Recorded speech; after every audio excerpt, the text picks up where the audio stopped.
Namaste to all the students of Pinnacle Study Circle who are preparing for upcoming CTET 2020 examination. My name is Rahul Thapa and today we are going to learn about the chapter जिसका नाम है The Major Domains of the Earth यानी कि पृथ्वी के प्रमुख परिमंडल. This chapter has been taken from the class 6th NCERT textbook जिसका नाम है The Earth Our Habitat. चलिए शुरू करते हैं आज के इस चैप्टर के इंपॉर्टेंट वर्ड्स और उसके पीछे की कॉन्सेप्ट. सबसे पहले बात करते हैं पृथ्वी की. जैसा हम जानते हैं कि the earth is the only planet which has life यानी कि पृथ्वी एकमात्र ऐसा ग्रह है जहाँ पर जीवन मौजूद है तथा human being can live here. सिर्फ ह्यूमन बींग ही नहीं, बाकी जो फ्लोराज एंड फाउनाज हैं वो भी हमारे पृथ्वी पर आसानी से रह पाते हैं. Why? Because of the life sustaining element जो हमारी पृथ्वी पर मौजूद है. ये लाइफ सस्टेनिंग क्या है? ये है लैंड, वाटर एंड एयर यानी कि जल, मिट्टी व आपका भूमि, तीनों की उपस्थिति होने के कारण, मौजूदगी होने के कारण हमारी पृथ्वी पर एक हमें जीवन देखने को मिलता है. अब बात करते हैं सरफेस ऑफ द अर्थ की यानी कि पृथ्वी की सतह की हम बात करें तो it is a very complex zone. यह एक बहुत ही जटिल क्षेत्र है जहाँ पर तीनों जो कंपोनेंट हैं हमारे पृथ्वी के, तीन मेजर कंपोनेंट हमारे पृथ्वी के कौन कौन से हैं? वो है लिथोस्फीयर एंड एटमॉस्फेयर एंड आपका हाइड्रोस्फीयर. ठीक है, लिथोस्फीयर इसको बोलते हैं भूमंडल. ठीक है, फिर है हमारे पास एटमॉस्फेयर, इसको कहते हैं वायुमंडल. अब है हमारे पास लास्ट हाइड्रोस्फीयर जिसको कि हम कहते हैं जल मंडल. और ये सारे जो मंडल है हमारे पास, इसको मैं एल से डिनोट करता हूँ, इसको ए से और इसको एच से. तो जो ये एल, ए और एच हैं ये तीनों आपस में क्या करते हैं? इनका इंटरेक्शन होता रहता है. तो ये सभी आपस में इंटरेक्शन करते रहते हैं और इन्हीं के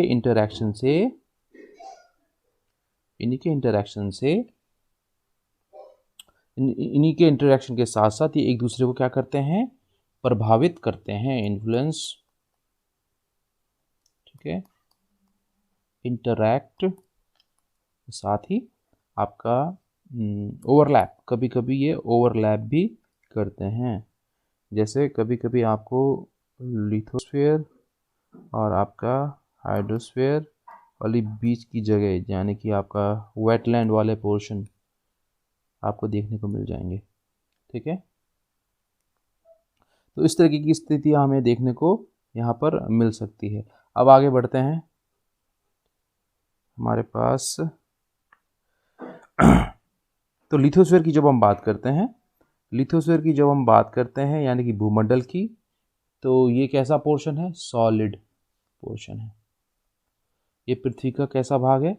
ठोस भाग है लिथोस्फीयर.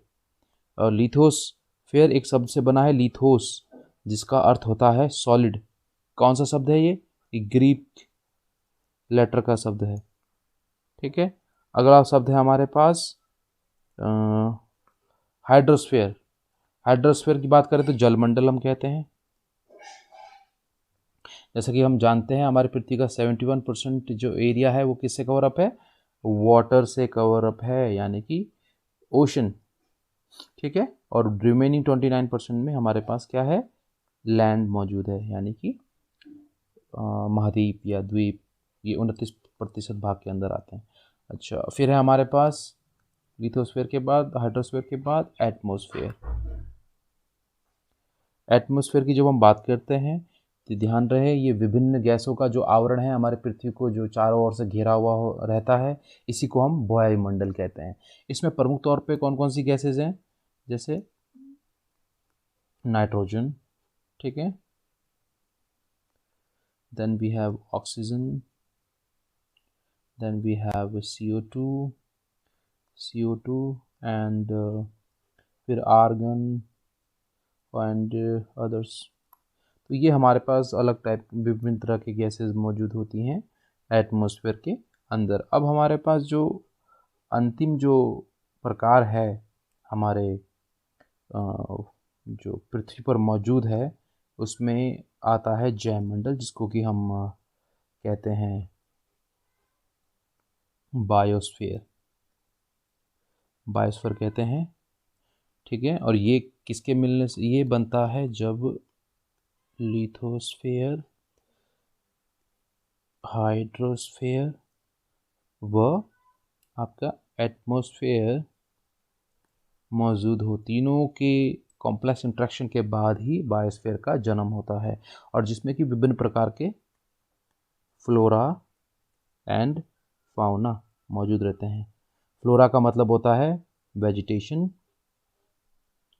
जो आपके आसपास आप देखते हैं, और फाउनाज में आ जाते हैं आपके एनिमल किंगडम, एनिमल किंगडम। चलिए अब आगे बढ़ते हैं, इसको मैं रब कर देता हूँ पहले। तो ये था हमारे पास लिथोस्फीयर की जानकारी। अब थोड़ा डिटेल में पढ़ते हैं। लिथोस्फीयर की जब हम बात करते हैं तो it comprises, it is a solid portion, मैंने अभी बताया आपको। एक तो ये सॉलिड पोर्शन है, ठीक है, सॉलिड पोर्शन, सॉलिड पोर्शन है, ठीक है।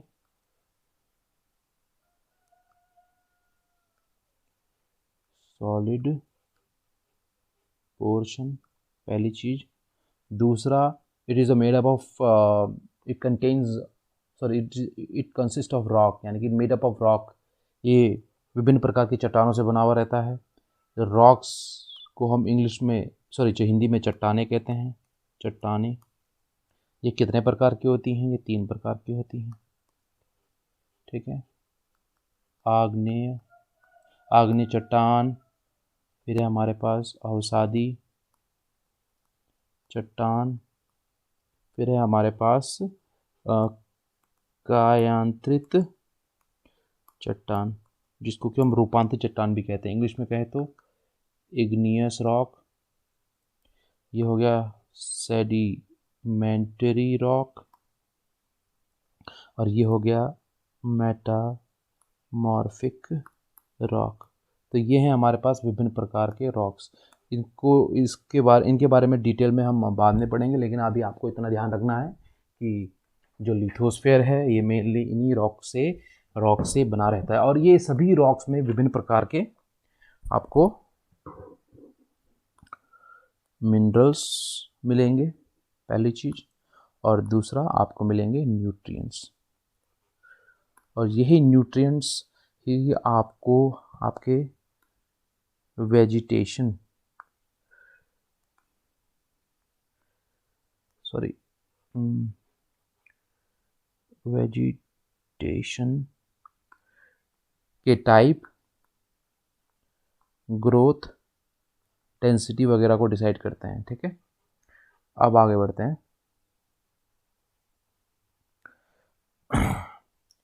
अच्छा, साथ ही साथ हमें ध्यान रखना पड़ेगा, जो लिथोस्फीयर होता है, यानी कि जो भूमंडल है, इसको हम प्रमुख तौर पे 2 भागों में बांट सकते हैं, ठीक है। तो यानी कि जो आपका क्रस्ट है, यानी कि अर्थ क्रस्ट, या इसको हम लिथोस्फीयर ही कहेंगे, ठीक है, ये 2 भागों में बढ़ सकता है। पहला आपका कॉन्टिनेंटल क्रस्ट, और ये है आपका ओशनिक क्रस्ट, या आप इसको बेसिन कह सकते हैं, जो आपके एनसीईआरटी में रिटर्न है। तो ये 2 भागों में हम पृथ्वी के जो क्रस्ट यानी कि परत वाला भाग है, इसको बाइफरकेट कर सकते हैं। इसको हम कैसे समझेंगे? जो ये सपोज ये पहाड़ है, और ये समंदर है, तो ये जो पानी वाला पोर्शन है, इसको हम कहेंगे ओसी, यानी कि ओशनिक क्रस्ट। और जो ये ज़मीन वाला भाग है, ये जो यहाँ पर हमें पेड़ पौधे देखने को मिल रहे हैं, तो इसको हम कहेंगे आपका कॉन्टिनेंटल, सॉरी, इसको बोल देंगे हम कॉन्टिनेंटल क्रस्ट, कॉन्टिनेंटल क्रस्ट। तो ये है हमारे पृथ्वी के प्रमुख परतें, ये ध्यान रखिएगा आप। दो प्रकार की प्रमुख परतें हैं हमारी पृथ्वी की, ठीक है। ओशनिक क्रस्ट यानी कि महासागरीय परत, या आप इसको बेसिन कहेंगे, और दूसरा है हमारे पास महाद्वीपीय परत, या इसको बोलेंगे हम कॉन्टिनेंटल क्रस्ट, ठीक है। यानी कि महाद्वीपीय क्रस्ट व आपका महाद्वीपीय व महासागरीय परत। अच्छा, बात करें स्थलों की ऊंचाई को मापने का, तो हमेशा समुद्री तल का ही प्रयोग किया जाता है स्थलों की ऊंचाई को निर्धारित करने के लिए। इसको हम ऐसे समझ सकते हैं, जैसे यहाँ पर हम देख सकते हैं ये सी, या आप इसको ओशनिक मार्जिन समझ लीजिए, और ये है हमारे पास कॉन्टिनेंट या महाद्वीप, ये महाद्वीप है। और इसका जो ये वाला जो पॉइंट है जहाँ पर आपका समुद्री लहरें और कॉन्टिनेंटल मार्जिन यानी कि महाद्वीपीय जो किनारे हैं जो आपस में मिलते हैं, तो इस पॉइंट को हम 0 मीटर से डिनोट करते हैं। अब यहाँ से इसको हम MSL भी कहते हैं नॉर्मल लैंग्वेज में, मेन सी लेवल, मेन सी लेवल, क्लियर। और यहाँ से जो हम ऊपर स्थलों की जो ऊंचाई को इंक्रीज करेंगे उसको हम प्लस से डिनोट करेंगे। जैसे माउंट एवरेस्ट की हम बात करें, सपोज ये माउंट एवरेस्ट है जिसकी हाइट 8848 मीटर है, तो ये किससे ऊपर है? MSL से, MSL मेन सी लेवल से 8848 मीटर ऊपर लोकेटेड है। अब बात करते हैं डीपेस्ट पॉइंट ऑफ द अर्थ। हमारे पृथ्वी का जो डीपेस्ट पॉइंट है दैट इज डीप चैलेंजर, जो कहाँ पर है? आपके मारियाना ट्रेंच में, ठीक है। और जो कहाँ पर लोकेटेड है? आपका पैसिफिक ओशन में। तो ये ध्यान रखिएगा, इसकी जो डेप्थ है लगभग -11,022 मीटर है, लेकिन इसको हम डिनोट कैसे करते हैं? माइनस से। ये आपको ध्यान रखना है मेन चीज़। तो इसकी बारे में इंफॉर्मेशन आपके NCERT में अवेलेबल है, लेकिन NCERT में सिर्फ मारियाना ट्रेंच के बारे में जिक्र हो रखा है, लेकिन आपको डीप चैलेंजर के बारे में भी जानकारी होनी चाहिए। चलिए अब आगे बढ़ते हैं, बात करते हैं कॉन्टिनेंट की। तो कॉन्टिनेंट को समझने से पहले मैं आपको एक मैप दिखाना चाहूँगा, वर्ल्ड मैप। ये देखें, तो ये है हमारे पास 9 कॉन्टिनेंट्स। जब हम बात करते हैं कॉन्टिनेंट्स की, तो आपको ध्यान रखना चाहिए, ध्यान में होना चाहिए, साइज वाइज फर्स्ट नंबर पे कौन सा कॉन्टिनेंट है? Asia, then Africa, then North America, then South America, then Antarctica, then your Europe, and then your Australia. So the largest continent या सबसे बड़ा महाद्वीप कौन सा है? आपका एशिया। और सबसे स्मॉलेस्ट है आपका Australia. So this is the diagram as you can see. अब आगे हमें ध्यान रखना चाहिए ओशंस का। सो ये हमारे पास है पैसिफिक ओशन, इसको हम 2 पार्ट में डिवाइड करते हैं इक्वेटर से, यानी कि North Pacific Ocean and South Pacific Ocean. Then we have Indian Ocean and Atlantic Ocean. Atlantic Ocean को भी हम 2 भागों में डिवाइड करते हैं, North Atlantic Ocean and South Atlantic Ocean. Then we have Southern Ocean and your Arctic Ocean. तो इस तरीके से हमारे पास टोटल 5 प्रकार के हमारे पास ओशन नज़र आते हैं। अब बात करते हैं इनके कुछ यूनिक फीचर्स की। तो अटलांटिक ओशन की बात करें तो ध्यान से देखिए, ये S शेप में हमें देखने को मिलता है। इसी तरह इंडियन ओशन की बात करें तो ये लगभग एक ट्रायंगल शेप हमारे सामने प्रस्तुत करता है। So these are the some of the unique feature of these oceanic body. साथ ही साथ साउदर्न ओशन की बात करें तो ये एंटार्क्टिका को लगभग चारों ओर से कवर अप किए हुए रहता है। So you can say in a round way just like this. तो ये भी अपने आप में एक कुछ यूनिक ओशनिक फीचर्स हैं। अच्छा, अब बात करते हैं। सबसे पहले हम कॉन्टिनेंट्स की बात करें तो एज आई टोल्ड यू 7 हमारे पास कॉन्टिनेंट है, मैंने साइज वाइज आपको दिखा चुका हूँ। अच्छा, बाकी आप चीज़ नोट करेंगे, जो ये 0 डिग्री है यानी कि इक्वेटर, जिसको हम विषुवत रेखा भी कहते हैं, इसमें देख सकते हैं आप जो मैक्सिमम जो लैंड अवेलेबल है, लैंड यानी कि भूमि, भूमि वो कहाँ पर लोकेटेड है? वो लोकेटेड है आपके नॉर्दर्न हेमिस्फीयर में। तो यानी कि है नॉर्दर्न हेमिस्फीयर का जो पोर्शन, जो एरिया है, वो उसमें सर्वाधिक ज़मीन यानी कि जो कॉन्टिनेंट वाला पार्ट है या लैंड वाला पार्ट है वो ज़्यादा है। उसी तरह सदर्न ओशन में मैक्सिमम पार्ट किसका है? वाटर बॉडीज़ का मैक्सिमम पार्ट है। दूसरा हमें ध्यान रखना है, एशिया को अगर हम यूरोप को देखें तो यूरोप में जो 60 डिग्री है वो लगभग यहाँ से आपके पास ऑन होती है। ये है आपका ट्रॉपिक ऑफ कैंसर, जिसको हम कर्क रेखा भी कहते हैं। दिस इज़ 0 डिग्री इक्वेटर, और ये है आपका मकर रेखा या कैप्रिकॉन, ठीक। और ये है आपका एंटार्क्टिक सर्किल, टिक सर्किल, और इसी तरह ये है आपका आर्कटिक सर्किल। तो ये हमारे पास अलग अलग इंपॉर्टेंट लैटिट्यूड्स हैं, ये हम प्रीवियस चैप्टर में डिस्कस कर चुके हैं। तो ध्यान रखिएगा, यूरोप से कौन सी जो लैटिट्यूड है वो गुजरती है, दैट इज़ आर्कटिक। एशिया से ट्रॉपिक ऑफ कैंसर, अफ्रीका से तीनों ही गुजरती हैं, कैंसर भी, इक्वेटर भी, और आपका ट्रॉपिक ऑफ कैप्रिकॉन भी। साउथ अफ्रीका से देखा जाए तो साउथ अफ्रीका को 2 भागों में लगभग बराबर ट्रॉपिक ऑफ कैप्रिकॉन बाइफरकेट करता है। अब बात करते हैं कैंसर की, तो कैंसर नॉर्थ अमेरिका से भी पास ऑन होता है। ऑस्ट्रेलिया को 2 भागों में कौन डिवाइड करता है? कैप्रिकॉन। तो ये आपके पास ये छोटी मोटी इन्फॉर्मेशन आपको वर्ल्ड मैप को अगर आप सीरियसली देखेंगे तो आपको वर्ल्ड मैप में भी नज़र आएगी आसानी से। अब आगे बढ़ते हैं कॉन्टिनेंट के बारे में। तो एशिया की बात करते हैं। It cover of the 1/3 portion of the land, total land area of the अर्थ। साथ ही साथ ये ईस्टर्न हेमिस्फीयर पड़ता है, और topic of cancer passes through this continent, ये हम डिस्कस कर चुके हैं। और एक और चीज़ में ध्यान रखनी है आपको, जो यूराल माउंटेन रेंज है, यहाँ पर एक माउंटेन रेंज है जिसको हम कहते हैं Ural mountain range.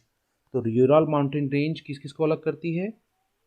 You Europe को किससे? एशिया से। कौन अलग करता है? Ural mountain range. अच्छा, एक शब्द है हमारे पास यूरेशिया। यूरेशिया शब्द किससे मिलकर बना है? Europe plus Asia equal to Eurasia. तो ये भी आपको ध्यान रखना है। अब बात करते हैं यूरोप की। तो यूरोप की हमने बात करा है, it is smaller than Asia, और this continent lies to the west of Asia, और आर्कटिक सर्किल यहाँ से पास ऑन होता है। It is bounded by water from 3 side, यानी कि एक यहाँ पर, ठीक है, यहाँ पर अटलांटिक ओशन, यहाँ पर नॉर्वेजियन सी, या आप इसको कह सकते हैं आर्कटिक ओशन का वाला जो बेल्ट है यहाँ से, ठीक है, और यहाँ पर मेडिटेरेनियन सी। तो it is bounded by ocean and seas from 3 sides. अब आगे बढ़ते हैं यूरोप के बाद।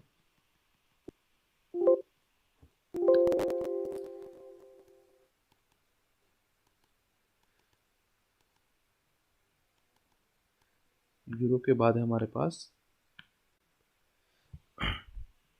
अफ्रीका। तो अफ्रीका की बात करें तो it is the second largest continent after the Asia, और इक्वेटर जो है 0 degree, and Tropic of Cancer and Capricorn, सभी तीनों इंपॉर्टेंट लैटिट्यूड यहाँ से पास ऑन होते हैं।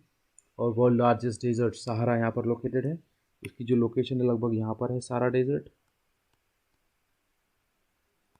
क्लियर।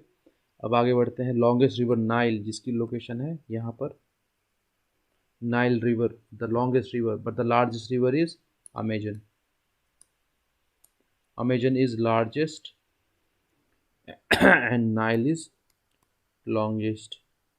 नाइल रिवर किसके, दो रिवर से बनती है, white Nile and blue Nile, blue Nile. तो ये दो रिवर के मिलने से ही आपका नाइल रिवर बनता है, और जो टिल अलेक्जेंड्रिया तक रहता है, और अलेक्जेंड्रिया के बाद इट मौजूद विद द मेडिटेरेनियन सी। अब बात करते हैं नॉर्थ अमेरिका की। नॉर्थ अमेरिकन कॉन्टिनेंट की हम बात करें तो it is the third largest. Clear, पहली चीज़। दूसरा हमें ध्यान रखना है, it is connected by the south America with the narrow strip, जिसको कि हम कहते हैं इस्थमस ऑफ पनामा। ठीक है, तो ध्यान रखना है आपको, Isthmus of Panama connects the North America and South America, and in the same point there is a Panama Strait. तो पनामा स्ट्रेट जो पॉइंट है यहाँ पर, ये आपका अटलांटिक ओशन और पैसिफिक ओशन को जोड़ता है। अब इसमें दो टर्म मैंने यूज़ करी, इस्थमस और स्ट्रेट। क्लियर, इस्थमस का मतलब होता है स्थल संधि, और स्ट्रेट का मतलब होता है जल संधि। ठीक है, यानी कि strait denotes the point where the two water bodies connects, और यहाँ पर टू बिग कॉन्टिनेंट्स। क्लियर, या महाद्वीप हम कहेंगे। अब आगे बढ़ते हैं साउथ अमेरिका। साउथ अमेरिका की बात करें तो दो चीज़ें तो वही हो जाएंगी दोबारा बैक। बाकी साउथ अमेरिका की बात करें तो it consist the largest river of this world called Amazon. पहली चीज़ ये आपको ध्यान रखना है। दूसरा, द ट्रॉपिक ऑफ कैंसर, ये कैप्रिकॉन, ये देख सकते हैं ट्रॉपिक ऑफ कैप्रिकॉन लाइन। तो Tropic of Capricorn passes through which continent, South America. तो ये आपको ध्यान में रखना है। अब आगे जो हमें याद रखना है, दूसरा एक और पॉइंट है, साउथ अमेरिका में अगर हम देखें तो वर्ल्ड की सबसे longest river chain mountain chain यहाँ पर गुजरती है। जिसको कि हम एंडीज माउंटेन रेंज कहते हैं। कौन सी माउंटेन रेंज कहते हैं? Andes mountain range. क्लियर, तो it is longest from north to south direction. अगर हम बात करें north to east direction in this way, then आपका Himalaya is the longest one. Clear, तो जब बात आएगी डायरेक्शन की, उसके अकॉर्डिंग लॉन्गेस्ट रेंजेस के जो नेम है वो बदल जाएंगे। नॉर्थ टू साउथ में Andes and north to east में हिमालयास। तो दूसरा हमें एक चीज़ याद रखनी है, जो आपका साउथ अमेरिका है, it is connected by southern ocean, यानी कि आप ये एंटार्क्टिका बाय ड्रेक पैसेज। यहाँ पर एक पैसेज है जिसको हम कहते हैं ड्रेक पैसेज। यहाँ पर है ये लगभग ड्रेक पैसेज, ये आपको ध्यान में होना चाहिए। अब बात करते हैं एंटार्क्टिका की। एंटार्क्टिका की बात करें तो it is the entire continent is now dedicated to science, और इसको वाइट कॉन्टिनेंट भी कहा जाता है। क्लियर, और इस पे बहुत सारे रिसर्च स्टेशन इस्टेब्लिश किए गए हैं। It is also written in your book that दूसरा, south pole lies almost at the centre of this continent, and no permanent human settlement is here. कोई भी मानवीय अधिवास यहाँ पर नहीं आपको देखने को मिलेंगे। जो भी मिलेंगे आपको रिसर्च स्टेशन मिलेंगे, शोध के लिए जो केंद्र बने हुए हैं अंटार्कटिका में। और भारत की तरह कई विभिन्न देशों के यहाँ पर रिसर्च स्टेशन है। भारत के दो मेन स्टेशन है यहाँ पर, मैत्री एंड गंगोत्री। कौन कौन से?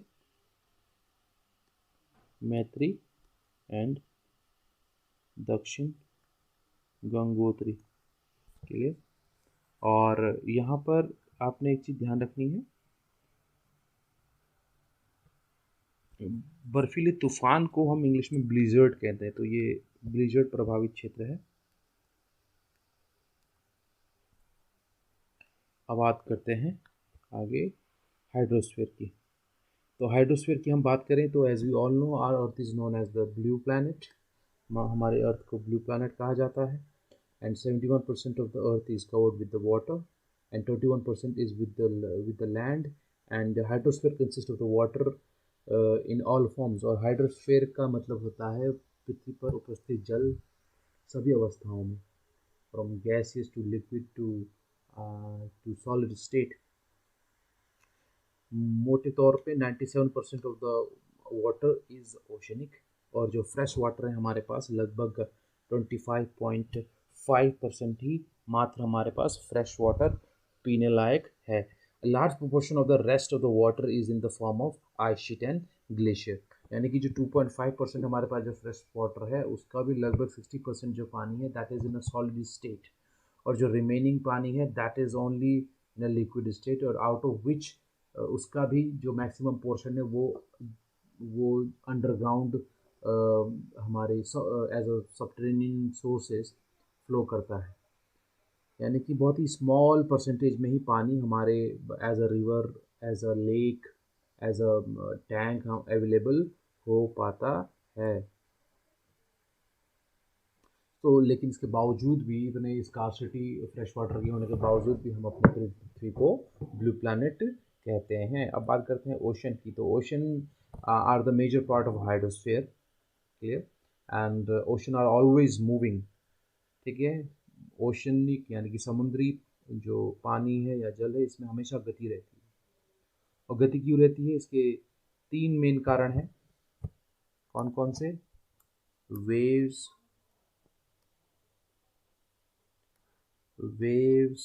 पहला, दूसरा टाइड्स, एंड तीसरा यू कैन से करंट्स। और करंट्स, ठीक है? तो ये तीन मेन कारण है हमारे ओशन में जो मूवमेंट हमें देखने को मिलती है उसके लिए। अब इसको हम आगे फर्दर क्लासेस में डिटेल में पढ़ेंगे। अभी हम समझते हैं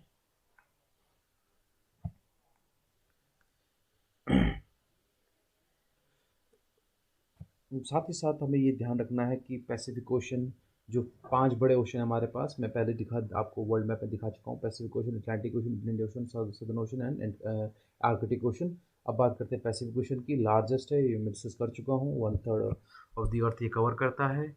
और डीपेस्ट पार्ट ऑफ द अर्थ, इसमें जो मारियाना ट्रेंच है उसमें एक पॉइंट है जिसका नाम है डीप चैलेंजर, जो लगभग 11,022 मीटर समुद्र तल से नीचे स्थित है।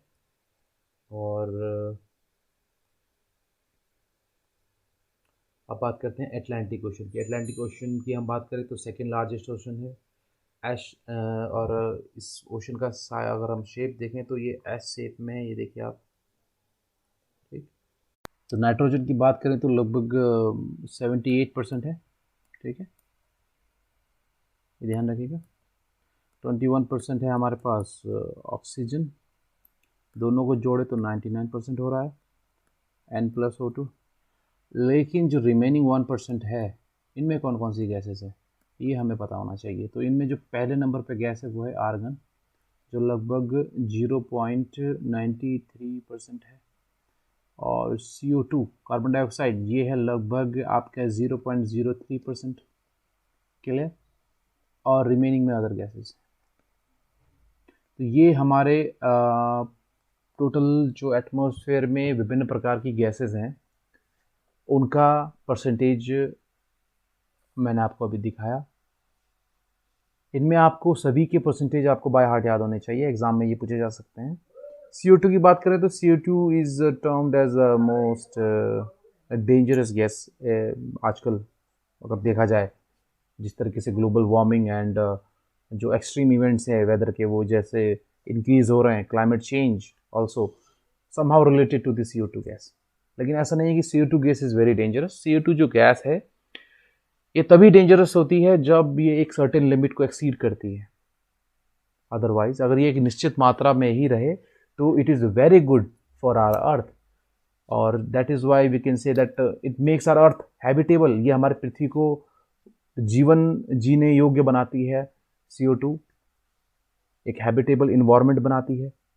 लेकिन इसकी एक मात्रा अगर अगर एक निश्चित मात्रा से अधिक हो जाए तभी ये डेंजरस या खतरनाक होता है for human beings and also for the floras and faunas as usual.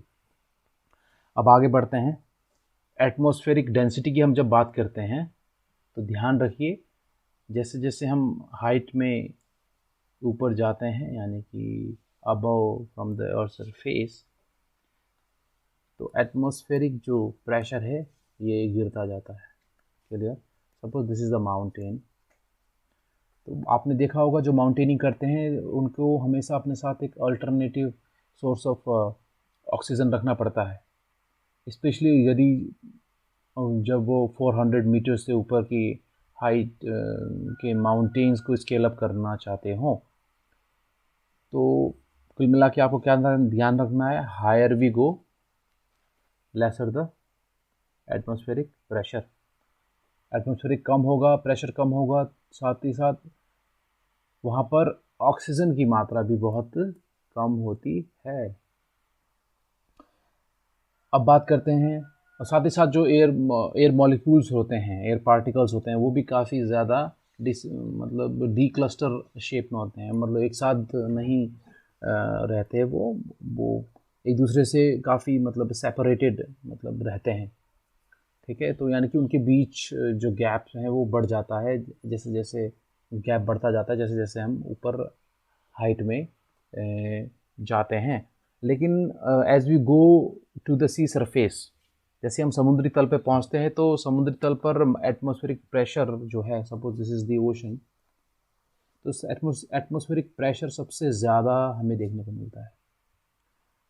अगर ऑन एन एवरेज अगर देखा जाए तो लगभग 1013 मिलीबार MB जो सबसे मैक्सिमम जो एटमॉस्फेरिक प्रेशर है वो कहाँ पर रिकॉर्ड किया जाता है, वो सी सरफेस पर ही या ओशनिक सरफेस पर ही किया जाता है। तो ये आपको ध्यान रखना है, जो एटमॉस्फेरिक प्रेशर है वो मैक्सिमम कहाँ रहता है, सी सरफेस पे, और सबसे कम कहाँ रहता है, माउंटेन्स में, एट द टॉप में,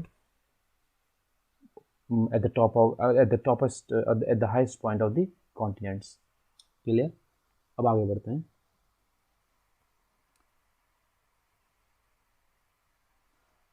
अच्छा, प्रेशर की एक और चीज़ आपको ध्यान रखनी है, हवा हमेशा हाई प्रेशर से लो प्रेशर पे फ्लो करती है, जिसको हम विंड भी कहते हैं, यानी कि हाई प्रेशर से लो प्रेशर, विंड की मूवमेंट।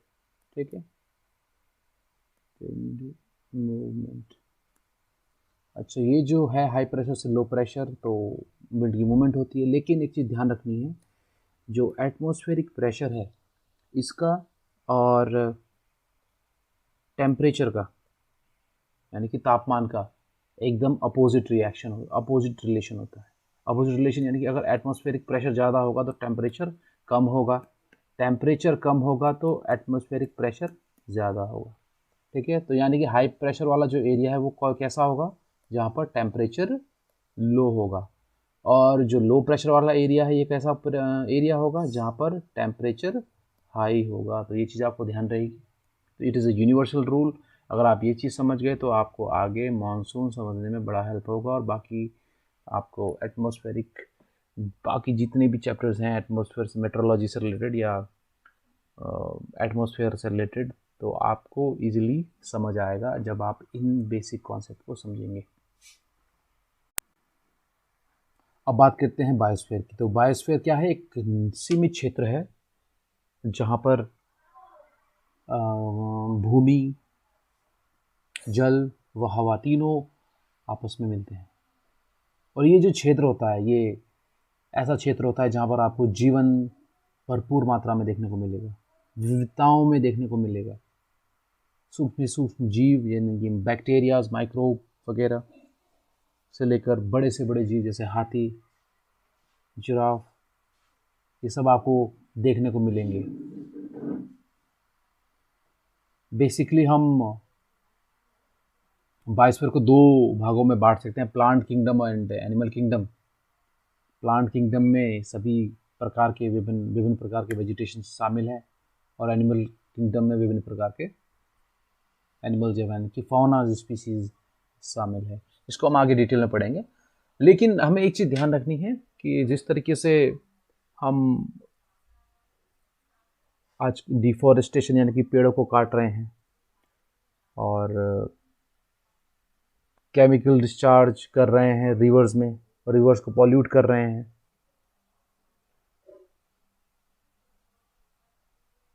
और गाड़ियों द्वारा, वाहनों द्वारा जो CO2 इमिशन हो रहा है यानी कि कार्बन डाइऑक्साइड का जो उत्सर्जन हो रहा है फैक्ट्रीज द्वारा, ये सभी चीज़ें आपस में, और अन्य भी चीज़ें हैं, ये सभी चीज़ें मिलकर अल्टीमेटली हमारी पृथ्वी को बहुत प्रभावित करती हैं।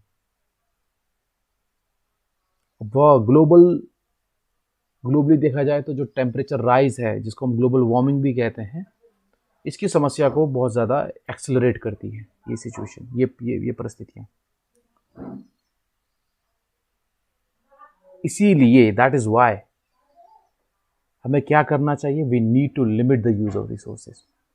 यानी कि हम जो इन संसाधनों का, खासकर ऐसे संसाधन जिनको दोबारा हम रिन्यू ना कर सकें, यानी कि नॉन रिन्यूएबल, जितने भी रिन्यूएबल रिसोर्सेज हैं उनको तो हम यूज़ कर सकते हैं, जितने भी नॉन रिन्यूएबल रिसोर्सेज हैं इनका यूज़ हमें कम से कम करना चाहिए, टू मेंटेन द बैलेंस और the harmony of the nature, यानी कि प्रकृति का, between the domains of the lithosphere, atmosphere and hydrosphere, यानी कि जो प्रकृति है इसका बैलेंस, ताकि भूभाग, भूमंडल, वायुमंडल व जलमंडल के साथ एकदम सतत रूप पर हो सके। तो अल्टीमेटली हम हमारी पृथ्वी को एक हैबिटेबल पृथ्वी बना सके। तो इसलिए हमें क्या करना चाहिए, हमें कम से कम नॉन रिन्यूएबल जो रिसोर्सेज हैं उनका इस्तेमाल करना चाहिए, कम से कम फॉसिल फ्यूल का इस्तेमाल करना चाहिए, और हमारी जो दिनचर्या हो वो कुछ ऐसी हो कि हम प्रकृति को प्रभावित ना करें किसी भी रूप में। शुरुआत, बदलाव हमसे ही होगा, क्योंकि जैसा कि हम जानते हैं महात्मा गांधी ने बहुत अच्छी कहावत कही थी, be the change you wish to see in the world. तो इसी के साथ मैं आज का सेशन एंड अप करता हूँ, और आप जो लास्ट में जो क्वेश्चन दिए गए हैं ऑप्शनल, ये सभी आपको सॉल्व करके लेके आपने कमेंट सेक्शन में मुझे देना है। I am waiting for your answer in the comment section below. चलिए बाय, टेक केयर।